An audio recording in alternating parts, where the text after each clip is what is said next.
Well, you for sure. Hello and welcome to the show. We are here today with Hope and Jesse Mackey. These two, this is a full circle moment for me because these were two of the first people that I spoke to when I decided that I wanted to go on this journey of foster to adopt. I wasn't even 100%. My husband and I were like, we're scared out of our minds. We're considering this. And we had a friend, I have a friend through voiceover who told me, hey, I know somebody who did this successfully twice. Would you want to talk to them? And I was like, yeah. So I remember calling and I remember Hope saying, like, okay, what you're going to do is you're going to come over, we're going to have some dinner, and we have to have some wine because whenever you talk about the county and fostering, like, you got to have a little wine. And, we'll tell you everything that we know. And I was like, okay. So we went over, and again, like just feeling so vulnerable and so weird about it. And you guys were so kind and so nice. And your kids were like, I've never seen such beautiful children in my life. So adorable. And They are beautiful.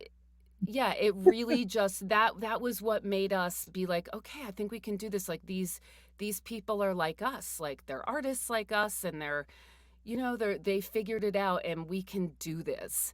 So my sincerest thank you now that I've just finalized on the adoption of our son. So now we have two through foster to adopt. And anyway, I'm just so happy to talk to you today.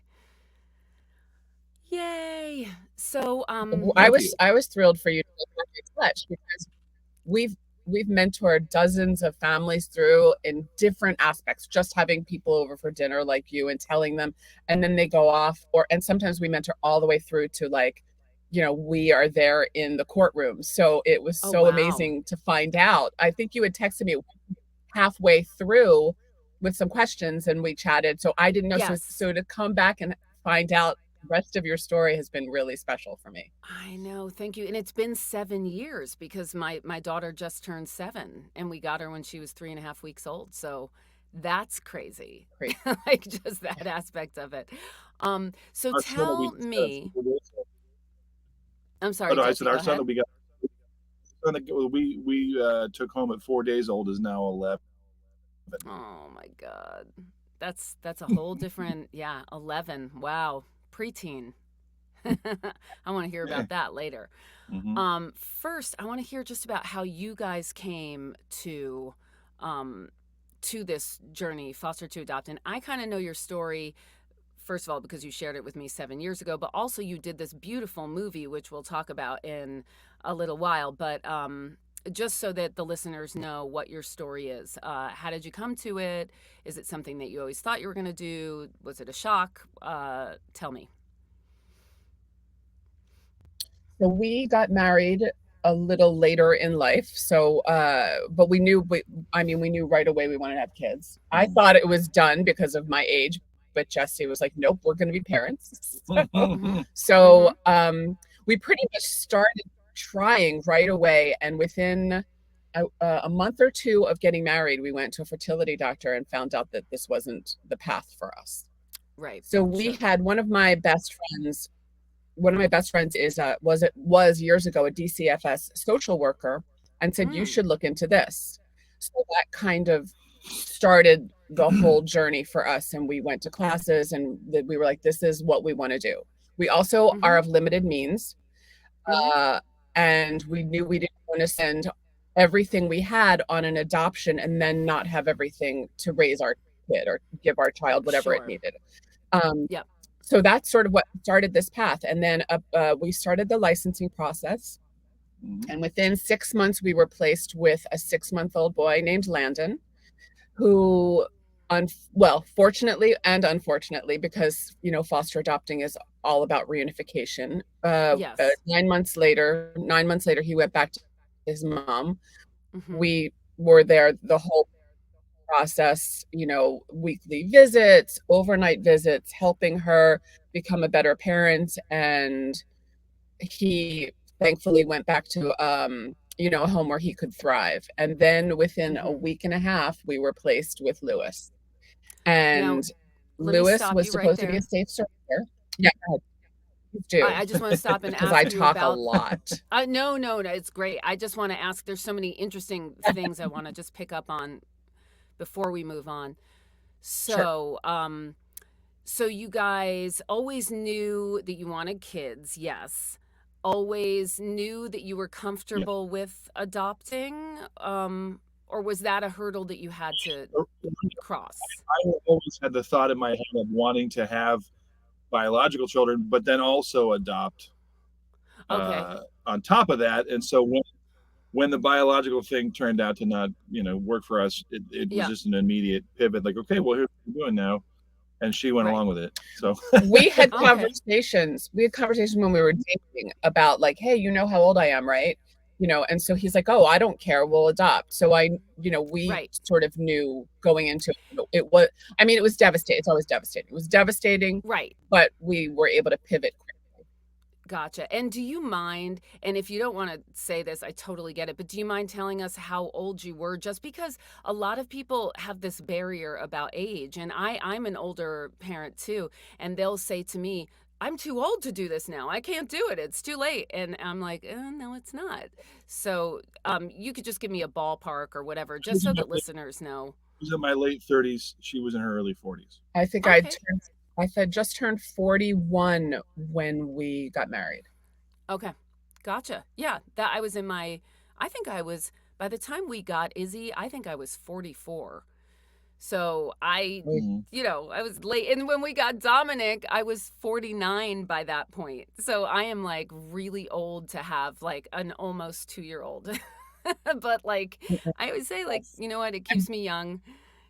It's okay. It's okay. I'm Like tired it's from people just saying yeah, it is exhausting, but you know what? Like life is exhausting. Pick your poison. Anyway, getting So back to you guys.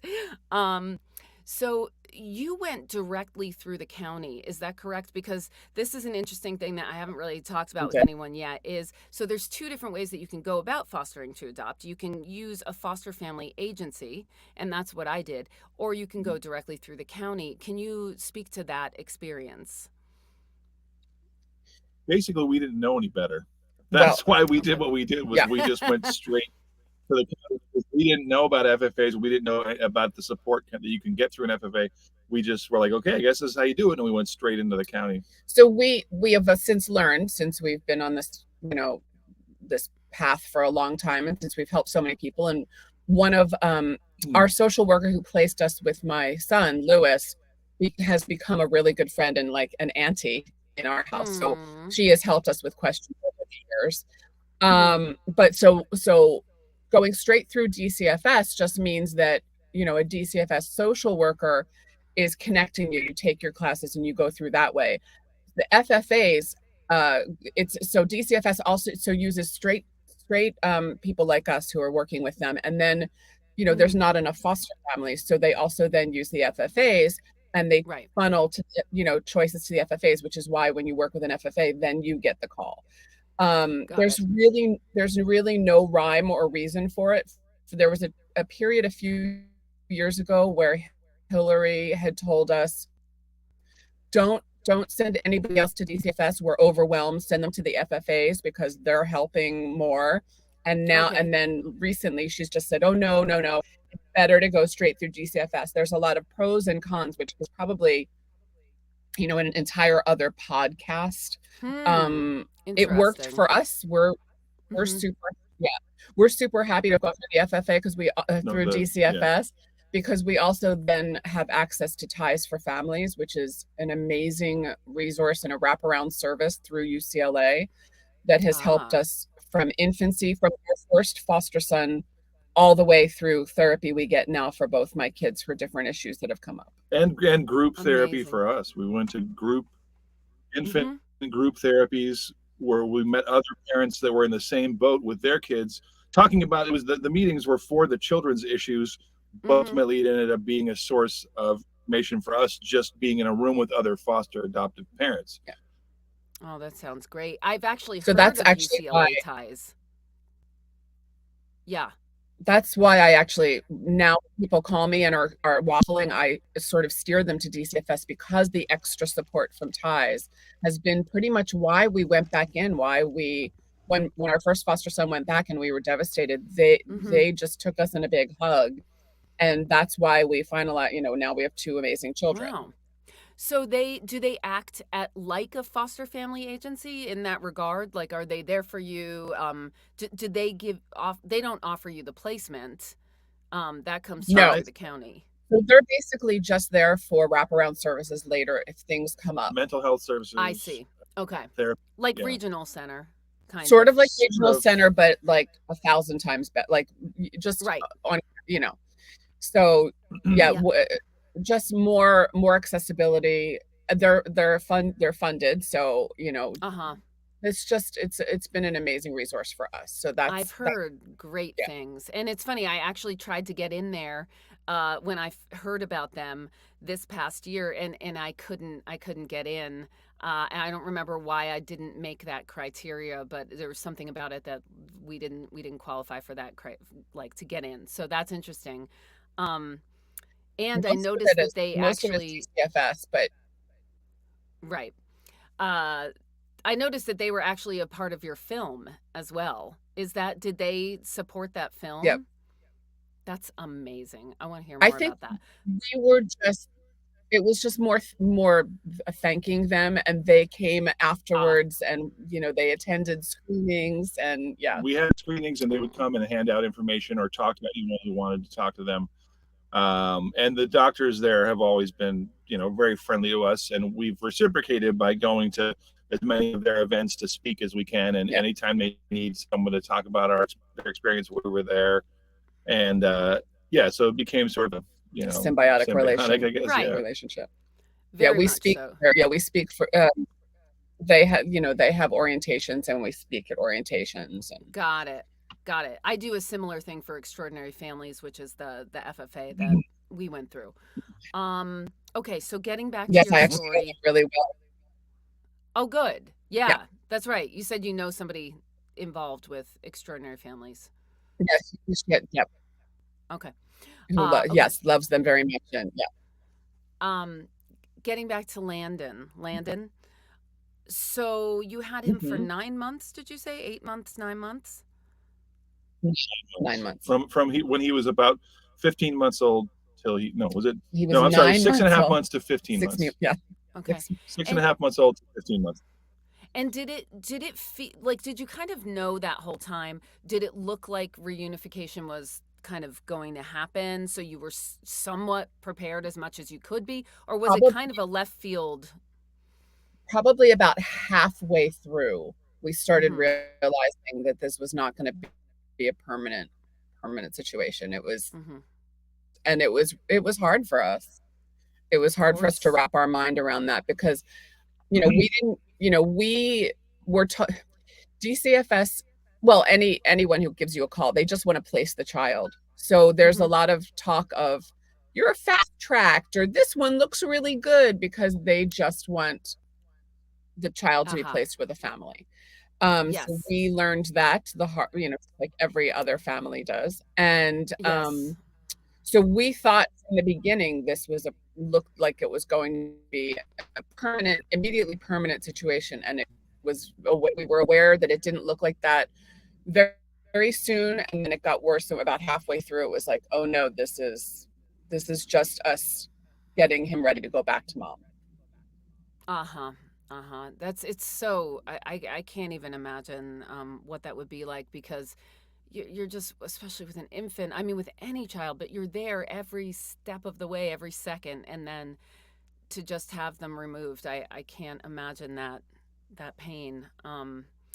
But And good. Go ahead. we both managed, at least I think we were able to sort of, at least I guess I should speak for myself, I was able to sort of take solace afterwards in the fact that we were able to give him a fresh start and to allow mother the time to become a better parent. And we watched it all happen. I mean, she did every single thing they asked her to do. She wasn't, Wow. a horrible person. She just was in a bad situation. And Right.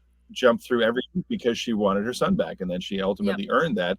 But we were able to give him sort of a restart and her at the same time. So that Yeah. in the end was very abrupt. The end was like, okay, it's done now. It's over. You have an hour. Bring him to this Yeah. place with all his stuff, and you're done. That And was pretty Oh my horrible. that God. was An hour? that was the hard That's part. crazy. What do you mean? We And knew the end was coming. We didn't realize it was going to They be had fast. they had moved up the court date without telling us because I'm loud, and so I had voiced concerns. So I think they were trying to get, there's a lot of broken in the system. But, yeah. the whole process taught us about what, we thought we were like foster to adopt. We're going to foster this child. And then, Pollyanna going into it. And Yes. this taught us the importance of just, oh, this is about the kids. This isn't about me becoming a parent. This is about Yes. placing a child and us taking care of it and becoming a parent and just loving that baby or older child or whatever child in order to for them to have a better life. And it doesn't and we became less important in that Right. placement. Right. So we learned more about reunification and what it means and why, and then we became a better parent for our subsequent children that became permanent. Right. Exactly. I've talked about it a little bit in some of the interviews, but I'll just mention briefly in case listeners don't know that the primary goal of any foster case is reunification with birth family. Um, and that really Mhm. stays that way until the parental rights have been terminated. And it takes a long time to get to that. They don't terminate those rights um, easily, which is a change from how they used to do it, and rightfully so. So a lot has to happen for them to terminate those rights, and then the child becomes available for adoption. So I always try to tell people, every foster to adopt case is really just a foster case until it's an adoption case. So Yep. that's a really important thing. And what you're saying is exactly what I came to. It's like, how do we wrap our heads around this? How do we do this? The only way, I think, to be able to go into this and survive it emotionally is you do it for the child. It has to be not about you. It has to be about, you know what, we're going to be in service to this child and their life path and journey. And if that life path includes staying with us forever, then that's great, and that's what we hope for. But if it's not, that's great too. Like they have a life path, they have a journey that they're here to fulfill, right? And so I just think it's the biggest and most amazing gift that you could give anyone is to provide just safety and love for however long it's you're meant to be with that human, right? So so that's amazing. Okay, so you had to say goodbye to Landon. Were you able to stay in touch with him at all or not? We did it. You wanted We to. originally there was some desire to maybe, but it just the way things ended was very awkward and uncomfortable, and it just Uh-huh. didn't end up It happening. was just devastating for me, and I was worried about my mental health. And her family Mhm. was pretty toxic and had gotten involved. And I thought maybe it was dangerous. And if we got a new placement, I didn't, it was really my decision. You wanted to. At one point, she had said, "You're going to be his godparents," and I just thought Mm. it's not. It didn't feel appropriate to me. her So her family didn't really care for us and felt like we were sort of interlopers. interlopers who were imposing our view of child rearing on them somehow, and we Uh-huh. know what we're doing, and who are you to tell us? Even though the social worker had been telling us to tell her, like, make a list of all his things and tell her what you do, and we Right. did all that, but it wasn't. The family sort of frowned on that, Uh-huh. and so it was just an uncomfortable situation. And once he went back, we got our son Lewis a week and a half later, so we didn't have a lot of time to sort of Wow. grieve. We were going Tell to at that time. Well, after Landon went back, we went to a support group at Ties called the Lift Group, I think, which was for people who had had a foster placement that went back. Okay. You could group support situation, and within the first two meetings of that group, we were all of a sudden there with a new baby, and that was a little awkward, but it's just the Wow. way the time Yeah. worked out. So tell me what happened next. So how did this come about? How did Lewis come Yeah, into your life? there's a great story. So Landon went back. It was devastating. We started getting phone calls from our social worker, Hillary. And the first one we got, I said no to, because I was still like, I just put his clothes, like the clothes that we kept in the dryer. I was like, I cannot have another baby. I wound up giving them all away because eventually I couldn't do it. So we said no to the first baby. And she was like, okay, let me just take you off the list for a minute and we'll take a break. And then it was Easter Sunday. We went to like an event with a kids thing, and everybody was shocked that we were at a kids event. And then we decided to go to Bed Bath and Beyond. And on the way to Bed Bath and Beyond, we saw a bassinet on the street, and I was like, easement on the side of the road. And I'm kind of a trash picker, so I said, well, if that bassinet still there when we get back, if that's still there. But it was like a gleamingly unused bassinet that someone was just put out. We pulled over when we came back and we were like, what? This is weird. I'm looking around like somebody. Did someone move into an apartment and forget this was here because it's too nice to be sitting on the road? It was totally in the trash. So we put it in the back and I start sobbing. This is 5 or 6 days after Lana went, sobbing. We had about a baby to be in the bassinet. So the next morning we call Hillary, like, we're ready. She's like, okay, that's really quick. And I said, how about that baby from last week? No, it doesn't work that way. So that Wednesday we got the call for Lewis, and we went and got him. It was like, we were like, oh my God. But it was another one of those, I don't know if yours went like this, but this was, okay, there's a baby. He's in Long Beach at St. Mary's Hospital. You have an hour to decide whether or not you're going to do this. I don't even think we had 40 minutes, whatever it was. 10 minutes, whatever. I don't know. So I was at a voiceover audition at my agent's office, and she called me and said, this is happening. And I was like, let's do it. So I drove home, got her. We drove down to Long Beach, shoveled sandwiches in our face in the car, and then went upstairs to the labor and delivery ward and picked up our son. And when we got home, we get home and I'm like, oh my God, I can't believe this happened. I pulled out all the paperwork. I found out he had been born an hour after we found the bassinet. Get out of here. So, okay. So I was like, oh, and there. So full body chills. When you're talking about, when things are supposed to happen, that's what it was. Yeah. We weren't supposed to have the other baby. We were supposed to have That's right. That's right. And I find that in every single story, there's this meant to be aspect. Even if there was loss previously, it's like, when it's right, it's right. And the universe delivers. Like the universe shows you the signs. And so that was something I'm sure that you could hold on to through the whole process. Like, well, this had to have been right. Like, did you find yourself? The irony is that the irony was that because of his health issues, for the first 9 months of his life, he wouldn't be put down, so he was never able to sleep in the bassinet. He never slept in it. God. Did you keep it anyway? Yeah, so Rose slept in it later, but not him. Oh. He was like, "Hey, magic bassinet, I'll show you," and then we couldn't. If you set him down, he would start screaming and vomit. So he was like, "Okay, well, I guess he's not sleeping in the bassinet." Amazing. So how long did it take to finalize? And did you have to have visits and all of that, or was it just you never had contact with the parents? That was the second time through. When Hillary called us, I was like, hey, this time can we just figure out a situation? I know it's reunification, but maybe that doesn't have the the parenting, I just don't know if I can deal with a mom right now. So maybe it might be a more dangerous placement. But so Lewis's mom had some mental illness and some drug stuff happening and walked out of the hospital with a C-section a day or two after he was born. Yeah, a day or two. Yeah. She had said she wanted him to be a safe surrender, but because they didn't get down there to have her sign the papers because it was the hospital, then they had to go searching for her. They couldn't. So we were called ostensibly a safe surrender, which was not. And it took 22 months. And mess up after mess up after mess up.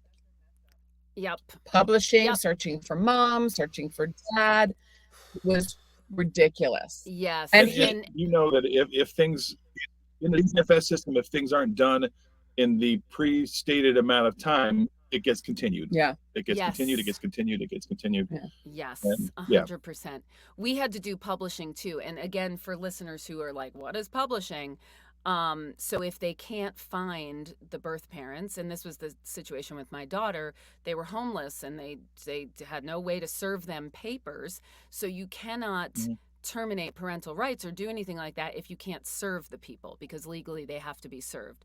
So there's this other process called publishing where they have to publish like an ad, and it's some particular publication, and it has to only be a certain amount of days. It's crazy. It can be no more than this but no less than that, and the rules are insane for And doing we that. It's so antiquated in today's modern world Yeah. of emails and websites. It feels very antiquated to have to publish something in a newspaper. in a newspaper. And Right. we had like at one point it was like there was one time we were continued, they hadn't published by one day. They hadn't got, it was dumb. And then another time they had left out a word. The actual paper had left out a word, like an and. Yes. Where like what? Yes. So we yes. just kept getting continued. So it took 22 It took 22 months. There was no disruption of that. I mean, yes, like there nobody was ever nobody popping up. There was he never went anywhere. We had him with us for the whole 22 months, and it was fairly seamless. I mean, and it still took that long. This was going on in the background, but yeah. To give context, mine, I have Dominic, my son, was a safe surrender, and it still took 22 months. 22 months? 21 or 22 months. Yeah. Can you believe that? And he was an actual safe surrender. So that's crazy. And with my daughter, go ahead. No, I think we have another friend. I think it took like 13 or 14 months. And I thought that was crazy. I hadn't heard that there was one. Like 22 is crazy. Oh, yeah. He's almost 2. It's the same thing. Yeah. Nobody is attached to this child. Yeah, it's almost harder in a weird way. I mean, not really, but it's weird. It makes me, I always tell people, so you've got to be somebody who is, or it behooves you to be somebody who's very like, what's the word for it? Not relentless, but it's like that. Like you have to be somebody who's just, you've got to be able to like. Dogged. Yes, dogged is a good word. And you got to notice all the little details and kind of provide oversight, but without being too pushy, because if you're too pushy, forget it, then they're going to hate you and then they won't do anything for you. Because you know what I mean? So you have to really walk that fine line of like being helpful and being polite, but not overstepping, and like it's a dance. Also being unafraid to ask for what you need or advocate for the child's needs. Yes. But you are also seen as the interloper who's trying to take the child away from their rightful family. That is your role. Yes. All the way through. That's what we came up against every time, from social workers, from the court, from parents. Like, you're seen as the person trying to take the kid away. Yeah. It's being a decent foster parent is challenging, because I know we get a bad rap in some ways, but it's really like you really have to you have to have strength in your convictions. Yeah, 100%. Okay, so you finalize with Lewis. Talk about that day. What was your adoption day like? It was so emotional, because you're always sort of on your tiptoes until the moment when the judge finally slams down the gavel and it's all official and done. You're always sort of worried about somebody popping up out of nowhere going, "I'm a long lost uncle, I want this baby." Until that last day in the court when it's all finalized and this is your adopted son, wham, you're always kind of nervous. So it was extremely emotional for me, especially during the court proceedings. They ask you to say and spell your own name for the record. I was crying. I couldn't get it out. The lawyer had to say my name and spell it for me, because I was like, so it was an extremely emotional day. And it was wonderful. And you feel all the love. You have all the aunties and uncles, like, 20, 30, 40 people crowded into this tiny little courtroom, all there to love you, and it's really, you feel the weight of that, and it's a pretty amazing day. I do have to say though, alternately, I actually wound up going to therapy for a little bit. I had a little depression right afterwards because Mm, I had a worry. Although that the day itself was joyous, it wasn't. mm-hmm. I was like, we didn't go right into like, yay, everything's okay, and I couldn't figure out why I couldn't. I still had just that nagging worry in the back of my head, and finally came to the realization through some through a little course with some therapy that even though the judge slams the gavel, this is your child, you can breathe, you still are parenting. So Yeah. everything is not Pollyanna, everything's not all okay. Because my expectation, I think, in the back of my head was that everything, oh yay, it's gonna be final, and we're a family unit now. And there was a little bit of like, why don't I feel more relaxed about this? And ultimately it's like, oh wait, God, now this is permanent, this is my kid, I'm a parent, and Mm-hmm. forever and ever. Whereas before it was like, maybe that's your kid, maybe it's not. So for me, as joyous as the actual day was, and it's like, this is so crazy, I had sort of a crisis right afterwards, which I had to work through. Thank you. Thank you for sharing that because Yeah. I don't think a lot of people share that. And I think it's almost akin to postpartum depression, in a weird way. Yeah. You know what I mean? A little bit, like you can kind of equate it to that. The other thing I think what I'm really resonating with in what you're saying is it's so emotionally exhausting. Like the fostering journey is really, really Yes. emotionally exhausting. And then, okay, you adopt, but like you really there's not it's not like all of a sudden you get to go on like a month long vacation in Tahiti and like relax and just like go off into the sunset. It's like you're saying, it's like, yeah, okay, now business as usual, you're still parenting and you still got a lot to hold. And it really took me that first time, it took us a good year, I would say, just to like you're saying, to be able to really breathe, to be able to just let go of some of that stress. And it's almost like I had PTSD, like from going to the Yes. courthouse all the time and like all of that. And there was a spontaneous healing I felt on adoption day at the courthouse with all of our friends gathered, and it was so different from all the other times we had been at court. And I did feel like there was like a spontaneous healing that happened that day. But again, I will agree with you. We felt that exhaustion. We started right away. In fact, we were having a party for the adoption celebration so that my family from New York could come because they couldn't make it to the court because it happened so fast. It was all of a sudden, it was like, okay, your court date's in a week. We've been waiting for months and months and months. Yep. So we ended up having a party like a month later. And as I'm driving to go pick up my mom and my sister at the airport, I get a phone call. There's a baby girl who needs a home, and I know you guys just finalized, and I know, but I just wanted to call. And her name was Angel, and I never forget. I always think about Angel, and I couldn't, like you were saying, like I just couldn't do it. I couldn't do it. We weren't ready. I just was so exhausted, and I was like, there's just no way I can start this process again. So we said no to that placement. But I still think about Angel and hope that she's doing good and that she found a forever family. I really do.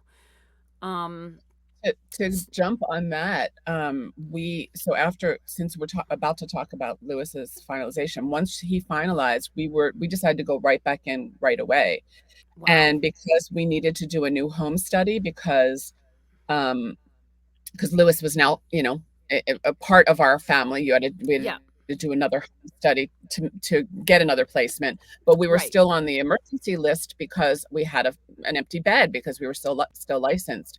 Right. And we during that process, we in 2.5 weeks after, once we went on the emergency list, we got 42 phone calls What? in two and a That's half weeks insane. because it was 42?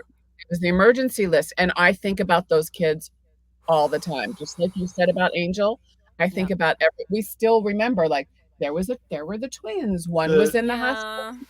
There was the the 14 year problem the old. problem with being on the emergency list is they see that you have an open bed an open foster bed in your house, and that's all. They don't read farther to see we're looking for an infant. Do we want a girl? Blah blah blah. Whatever. Right. They see open bed and they call you immediately because they have so many kids that need a place to stay. Right. And so we got calls about teenagers. We had calls about 8-year-olds. We got calls about Wow. a set of twins, one of which was in the hospital. There's all these things that were beyond our scope of ability. And so we had to keep saying no. And it was just heartbreaking. Devastating. And then So hard. we got to the 2.5 weeks I remember I was at Sandy's. We got they usually called the home line, and they had called my cell phone this time. And I was in this woman's, I freelance. So I was in this woman's pantry, and I get this phone call, and I hung up, and I had said no. And I called Jesse, and I was like, that's it. We got to get off this emergency list. I'm hysterical. And he's like, okay, tomorrow morning we'll call and get off the emergency list. And it was like a Sunday, I think. No. Saturday or Sunday. It was an off day because we had to wait till like the next business day to call. And I was like, let's just wait till Monday. We'll call. Right. Say no. The next morning, we got the call for Rose. Wow. Before you took yourself off. And the last call we received. The last call. How did you know? She just checked the boxes of what you were looking for? Like, no, you know what's funny? Checked some of the boxes. And then, so we were like, and then she was in the hospital for 4 weeks before we got her. So we didn't meet her until 3 weeks, but she was sick. She was going through withdrawals. And so during that time, the social worker who had called us was like doing other things. And I had to track her down. I had to call our social worker to find our name in the system to see if we were connected with this baby. I tracked, like, Rose was meant to be ours. I tracked her down. So we wound up going to see her in the hospital. We were allowed to visit her in the hospital before we 100% committed. Yeah, we found out, uncle had been there. On paper, we should have never said yes because it was way too iffy. We walked in and I saw her in that bassinet, and I thought there was not a doubt. I'm like, that's our baby. I had no doubt. I'm getting chills. That's amazing. Yeah, no, that's sort of why. And, we go back and forth. And another meant to be story. So we had this when we were placed with her, we had this whole thing like, what should her name be? And we had this argument about, I wanted Lily Rose. And he's like, that's 2 names. It should just be, So we decided to just name her Rose. But I kept saying, it should have been Lily Rose. It should have been Lily Rose.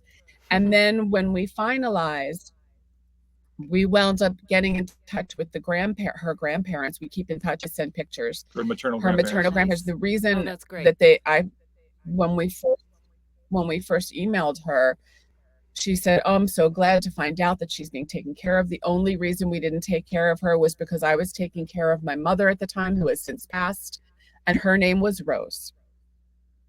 Oh, wow. Oh my God. And she that was the named name that you guys picked out Rose. Yep. That is so insane. Name was my yeah.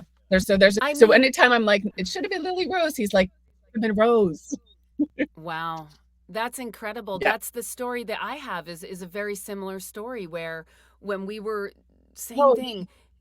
Izzy was she was in the hospital, 3.5 weeks old. She had open heart surgery. She was dealing with a lot of different stuff. So so we were finally like, okay, we're going to go pick up this baby, and they're giving us all the information, UCLA, da da da da da. And then I said, I forgot to ask, does she come with a name? And the social worker was like, yeah, let me see. Let me look. Yeah, her name is Isabella Rose. And I just screamed. My husband and I, it was on speakerphone, screamed because I had been pregnant back in 2012 several times. And if it was a girl, the top name for us was Isabella Rose. And I am not kidding. I have a journal entry. Isabella Rose was our top name. And this child was named Isabella Rose. So like, oh my God. Crazy. That's so specific. I know, but this is what I'm talking about. Yeah, it's weird. So crazy, but these things happen. So I knew, I was just like, okay, we're good. This is our Yep. kid. Like, there's no way this isn't our child. Like, that's just And too, you know. So anyway, and then my son was born on my husband's birthday, which was our sign that that was our son. They were like, yeah, yeah, he was born 2 days ago. And I was like, wait a minute, on the 10th? And they were like, yeah. And I was like, dude, that's your birthday. Yeah. So It's anyway, amazing. meant to be. I love it. I love it. I yeah. love it. I love it. So after, so you went through the process, and how long did you foster with Rose? She was About only 18 17. months, She was 17, about 18 months. 17 months. Her Okay. mom, her bio mom was in the picture. Uh huh. But she had a history with DCFS. So Okay. they TPR'd, that's temporary parental rights, termination of parental Termination. rights. Sorry. Yep. So they terminated parental rights much sooner because they could find her. They knew who she Right. was. And she had actually said that bio dad was dead. So Ah. that made everything a little smoother on our end. Right. Uh, we have since found out that that probably was not bio dad, but it does not matter. Ah. Yeah. Okay. Yep. Yep. The Yep. mom, Yep. her mom was a very active addict at the time, and so a lot of what she may have told them, may or may not have been true. It's hard to sort of suss out what Yeah. was true or not. She would Right. show up and like try to, she would show up to the DCFS office and then just walk out.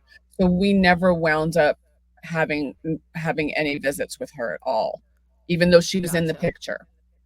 Wow. Okay. But because they knew where to Okay. find her, it made things easier to notice her and to Yeah. keep the process moving. It made it a little bit quicker because they were Yes. able to find her and actually kind of speak to her. And Yeah. also made it easier to rule out any bio family that could take her. Right. Right. Yeah. I want to backtrack just a little bit, because you've mentioned it, about the drug piece, because a lot of people, when they're coming to me and asking about fostering to adopt, they're really nervous about, and understandably so, about the exposure piece, right? Like the, but all these children are, like, I don't want a child who's been exposed to drugs. And I remember, I remember in our classes that we took when we were getting certified, they were very upfront with us. They were like, look, if you're waiting for a child who's never been exposed to anything, you're going to be waiting a really long time, because that's just not probably going to be the case. So, whatever. So you got to choose. And then as we became educated, we discovered and found out that, oddly enough, the drugs that seem like they're the hardest drugs and like the worst drugs, oftentimes those drugs someone can recover from completely, and it's other ones Yeah. that ironically are like the Alcohol. legal ones, right? Like alcohol and nicotine, oddly enough, that are like the Yep. most devastating, like long Yep. term. Yeah. So I just was wondering if you could speak to that and your feelings about that, and anything like that. Because we've been fostering for so many years now, mentoring for so many years now, excuse me, and this is exactly what we would explain. That really, fetal alcohol syndrome is probably the hardest to Come back. come back from. I mean, it's a weird Mm-hmm. way of saying it, Right. but there's never not an issue. Both of my children are on, well, one is on meds, the other one we're talking about meds. There's ADHD, that we have all the letters in our family. There's many letters. Lewis Uh-huh. has anxiety. And this is what we talk about with we have dozens of friends who have their own kids who birthed them out of themselves. Almost every kid right now has something. There's Yeah. autism spectrum, there's ADHD, there's ADD, there's so no matter if you're a parent, you're going to be dealing with something. I That's would right. rather us deal with what we know, because we were looking for it. We had all the early intervention. Our kids are thriving now. It's challenging. I never want to be Pollyanna and say, "Oh no, we're fine." It's effing hard. Parenting Yeah. is hard, and then No matter how you Yep. parenting from a foster adopt situation is another level of hard. That's right. But and Yep. so like to give it like very, specific description, our daughter was born addicted to heroin. Like she had Yep. withdrawals at birth. That's why she spent a month in the NICU. When we were visiting her, I would watch nurses squirt morphine into her mouth just because they had to step her down from the heroin until she was totally free and clear. And that's when we Yep. were able to take her home, was after she had been stepped down. And she's now thriving and whip smart and sassy in the whole Yep. nine yards. Very sassy. So I mean, and she has issues, but all kids have issues. It's never Yeah. like an open issue. Yeah. It's like it's. I mean, it doesn't. See, the thing is we have wraparound services. We have so much more we can avail ourselves. We have a friend who adopted straight through open adoption, private open adoption, and she's having very similar issues, but doesn't have access to some of the help that we have. So. Yeah. So, I mean, it's a good point. Parenting. Yeah. I mean, if you're in it, you're in it. So this is what I say to people. It's like, if you're parenting, that's it. You just have to do it, and you got to grit your teeth, and whatever comes up, you're going to deal with. And yes, there could be issues, or there could not. We much every group or individual we've ever spoken to, the main sort of takeaway, I think, is that if you're going to do this, you and your partner, or if it's just you by yourself or whatever it is, has to be very frank and specific about what you can handle in your family situation. And if that's not a lot of drug exposure, if it's no history of violence, if it's how much family's involved before I say yes, whatever that thing is, you have to know what you can handle and be willing to say no if you know that's something you can't handle. Yeah, you have to be the best parent. Which is so hard be. because you don't want to say no to a child that needs a home, but at the same time, if you take a child that is beyond your means, then you're not doing either of you a service. Right. Yeah, I remember you telling us that, and I was so grateful for that piece. And I think a lot of people don't know that. I had a friend who was trying to do this in, I think it was Georgia or something, some other state.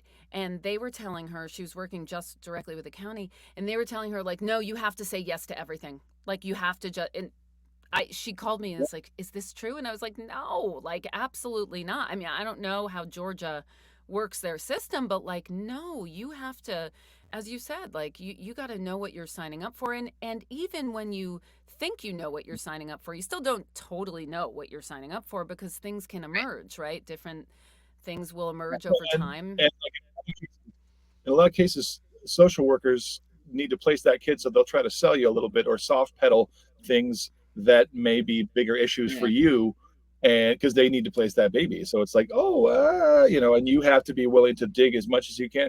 But on the other side of that coin, as much as you may have educated yourself and as much as you know what you can and can't handle, a lot of times they don't have a lot of information when they're trying to place a baby. So at some point, you just have to say, okay, we're doing this. Right. Yes, please. And go from there, and then deal with what happens. Because if you hem and haw, you could spend your whole life not ever taking a placement. But it's a kind of a fine balance between, knowing all the information, honoring yourself and what you can handle, and also having that gut feeling of, okay, we can try. Well, let's try this. This sounds like a good situation. You got to jump in. That's right. At some point. Jump in. That's right. Yeah, I love that. I said no 5 times before I said yes to Izzy. And the way that it works, with, at least with our agency, is that you don't even get an hour. You designate one person. If you're in a partnership, you designate one person to be the phone call taker, and that was me. And then they call you and you say yes or no.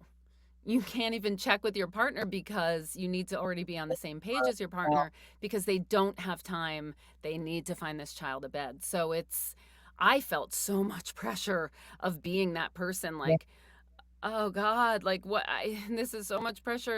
And I went to a healer before this happened, trying to work through some of my fertility stuff and just have a fresh, clean slate so that I could do this.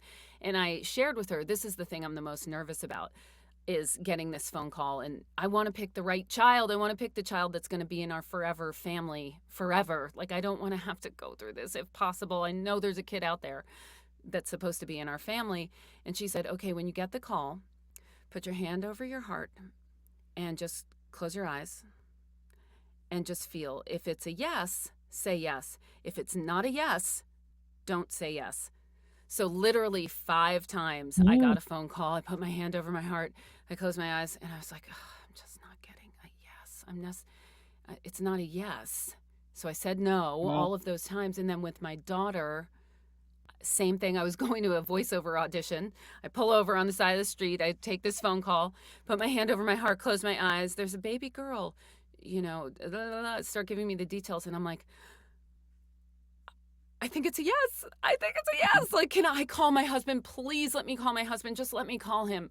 And the social worker was like, okay, you have like 3 minutes. Call him. If you don't get him, you got to just call me back. I call him. He's at work. Usually he would never pick up during work. He happened to be right there. He picked up. I start telling him, okay, there's a baby girl. And he goes, yes, it's a yes. Like right away. And I was like, it is right. It's a yes. Yes. So anyway, yeah, that is how we handled it. But it is, it's a lot of, you kind of have to, and you told us this, like, get as much information as you can, but they might not know a whole lot of information and they might spin the information a little bit. So yeah, you got to go with instinct, I think, at the end of the day. You have to be willing to say no, but also you have to be willing to say yes if the right thing comes along. Yep. Yep. Awesome. So now you guys are a united family of 4.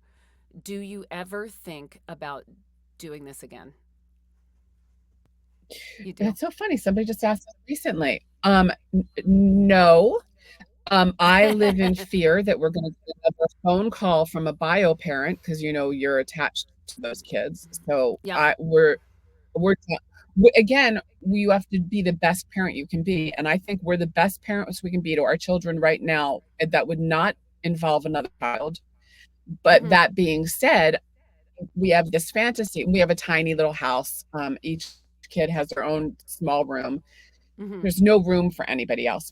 The fantasy is once they go off to college or continuing education, whatever, that maybe we do respite care or have a teenager, straight foster. So there's a fantasy. Who knows in 10 or 15 years if that will be something we could do, but that's the theory. So the reason why we do mentoring and we did the movie and stuff is because we still want to give back. But there's no way, I can't give back anymore by being a parent to another child. So that's sort of our justification. These 2 keep us plenty busy right now. Right. And the idea of bringing another child into that is not appealing at the moment. But yeah, we would like to maybe foster, when these 2 have gone off to college or what have you. But also keep doing what we've been doing throughout, because this is an easy way for us to give back is just sharing our experience. Yeah, absolutely. It's such a gift. Tell me about the movie. How did you make the movie? Tell the listeners about the movie, where they can see the movie and what the movie is. So the movie came about because of the ridiculousness of the whole thing with Lewis and with Landon's placement, and realizing that this was so difficult and that there's such a need for foster families and people need to see the reality. So we met who has now become a friend of ours, Sarah Prickrill, who is an amazing filmmaker.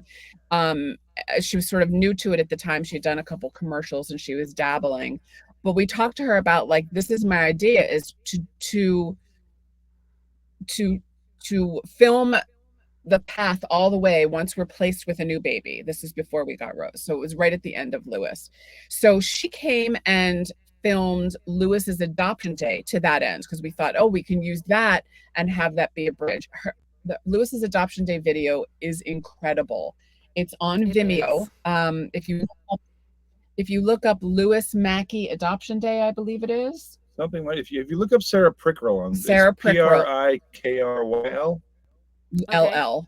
LL. And Sarah is Sarah. His adoption day video is there, and then of course she wound up doing one for her. She's amazing, and so this started it, and so we went from here, and we were like, okay, we're going to start filming all the way through. But Sarah doesn't live with us, so there, and you get these phone calls, you get random, and like, oh, social worker's coming over now. Oh, you have to do this. So instead of her filming all the way through, I started using my cell phone. So we filmed like walking into Meet Rose, doing the whole thing. So we had this whole fantasy all the way through that this is how we were going to put together this documentary about our path to becoming a family of 4. Mm-hmm. And then once, as it was going, she's like, I can't be there always. So let's sort of towards the end, she's like, let's just start doing interviews, because of course it's cell phone footage. Maybe I can intersperse some of your cell phone footage, but it's not really useful. And I was doing it, both ways, landscape, horizontal. I was not, I was a little dumb. It was the idea of being able to film yourself with your cell phone all the time was fairly new at the time. Yeah. It wasn't as widespread as it is now. 9 years ago. Right. So none of us knew how to do it very well at that point. So at the end, we had finalized on Rose, and she started just sitting down. She's like, let's just do some interviews and see, because it'll take on a life of its own. And that's what it did. So she came back to us and she's like, you guys, I think you guys just talking about the story is our story. She's like, it's very powerful. We don't need 2 hours. She's like, it can be a short. So she created everything. So she basically did it. We put together footage. She would send it to us. We would say yes, no. We're listed as producers, but Sarah was the mastermind. And then we did a GoFundMe for, the whole GoFundMe. And everybody, thanks to Facebook, everyone knew. I'm one of those who uses Facebook as therapy, so everyone knew our story. So once we were like, we're trying to do this, and we put up GoFundMe, and so we got all this money in order to finish it, and we got this, amazing music for it, and then we started putting in festivals, and we won a bunch of festivals too. So, and now I think there's a couple other factions that use it for training purposes. Oh, great. What is it called, and where can people see it? Oh, I should put it in a better place, but it's called Family: A Love Story. And it is, if you want to see it now, I'm an actress also, so it's on my website, Hope Shapiro, HOPESHAPIRO.com. And so just ignore all the rest of the acting stuff and go to the documentary tab, and it's there. Amazing.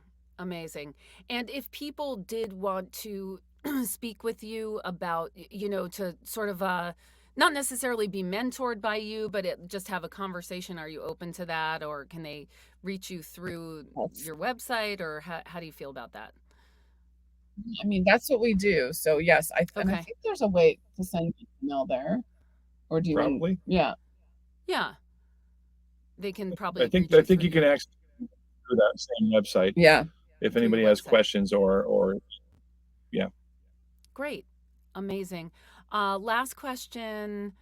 Do you have any advice for people who might be considering this path? What would you say to them? Something that Hope always ends up saying to people is, if you think you can do it, you can do it. Like if you're already on this path and you're already looking into it and thinking, I don't know if I can do this, you can do it. However, it's also okay to realize you cannot and find another way to help, but it's not, the path is not always for everyone. And I know we live in a world where, having children is, looked at as such a must by a lot of people, but it's also okay to not do this.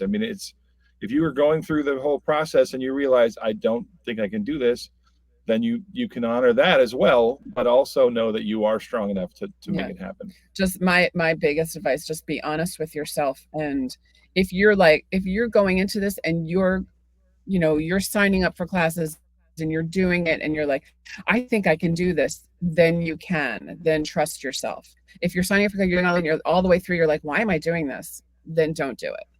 Mm-hmm. Mm-hmm. Amazing. I appreciate you saying that because I had this thing where I really was so terrified to do this, but there was this little voice inside of me that Mhm. was just like, we can do this. Like, we can do this. I know we can do this. And but even though I was just terrified, so it was hard to, like, I had to connect into that. And it's hard to know what the truth is, right? Sometimes it's hard to, like, just decide for yourself, like, is the fear the truth, or, like, you know, anyway, boy, it's been a pleasure talking to you guys, and I'm so happy for you and your family. And thank you so much for sharing your story with us. No, Rachel, I'm thanks. And so Thanks for talking to excited. us. I'm so excited. This full circle. I'm so excited to hear your story and that you're I doing this. It know makes me feel like I had a hand. It's really you awesome. t- I love it. It's like you really did. my friend my friend Jamie, she was on the board at Extraordinary Families, and she does a bunch of stuff at Extraordinary Families. She talks about it all the time because she started mentoring people through and helping people. And she always says, she's like, you're the mama bear. You started it, and now you gave birth to all Yes. of us who are going to now keep it all going, all of this amazingness going. So it's very special to be here and to talk to you. It's so awesome. I'm going to end the recording. Stick around for a minute, and thank you guys. Thank Of you. course.